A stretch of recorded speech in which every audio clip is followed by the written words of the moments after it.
அதிகாரிகளை பார்த்து இந்த தண்ணீர் குழாயை அகற்றுங்கள் என்றார். உடனே அதிகாரிகளும் இந்த தண்ணீர் குழாயை அகற்றினார்கள்.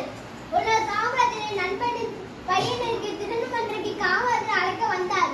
காமராஜர் என்னால் வர முடியாது, நிறைய வேலைகள் இருக்கிறது என்றார். திருநெல்வேலிக்கு காமராஜர் முதலாக வந்தார். காமராஜரின் நண்பனுக்கு சந்தோஷம் தாங்க முடியவில்லை.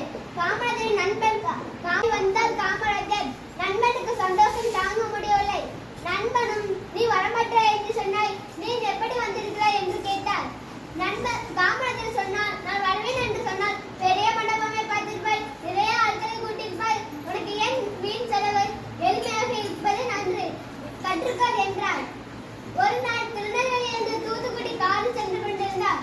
அப்பொழுது காமராஜர் பக்கம் சில மக்கள் வழியில் நின்று கொண்டிருந்தார்கள். உடனே காமராஜர் காரை விட்டு இறங்கி, என்னாச்சு, என்ன பிரச்சனை சொல்லுங்கள் என்றார். மக்களும், ஐயா எங்களுக்கு மின்சாரம் கிடைக்கவில்லையா, அதனால் நாங்களும் எங்கள் குழந்தைகளும் மிகவும் கஷ்டப்படுகிறோம் ஐயா என்றார். அப்பொழுது காமராஜர் பொறியாளரிடம், இவர்களுக்கு ஏன் மின்சாரத்தை கொடுக்கவில்லை என்றார். அப்பொழுது பொறியாளரிடம், ஐயா சிமெண்ட் தூண்கள் மேற்கு வங்காளத்திலிருந்து வர தாமதமாகிறது ஐயா, அதனால் இவர்களுக்கு மின்சாரம் கொடுக்க முடியவில்லையா என்றார். காமராஜர் சில நேரம் யோசித்துவிட்டு, ஒரு வீட்டிற்கு பணம் தர முடியுமா என்று கேட்டார். மக்களும் சரி ஐயா எங்களால் தர முடியும் என்றார்கள். உடனே காமராஜர் பொறியாளர்களை பார்த்து, இவர்களுக்கு மின்சாரத்தை கொடுக்க முடியுமா என்று கேட்டார். பொறியாளர்களும் சரி ஐயா எங்களால் கொடுக்க முடியும் என்றார். ஒரு நாள் திருநெல்வேலியில் ஒரு திரையரங்கு திருப்பதற்கு அதன் உரிமையாளர் காமராஜர் அழைக்க வந்தார். காமராஜர் சரி நான் வருகிறேன் என்றார்.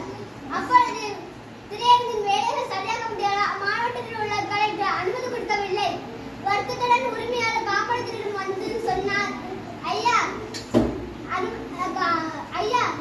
கலெக்டர் அனுமதி கொடுக்கவில்லையா என்று கேட்டார். காமராஜர் சொன்னார், சரிதானே, வேலைகள் சரியாக முடியவில்லைனா யார் அனுமதி கொடுப்பார் என்று சொன்னார். நண்பன் உரிமையாளர், அதில் ஐயா நீங்க வந்து ரிப்பன் என்று இழுத்தார்.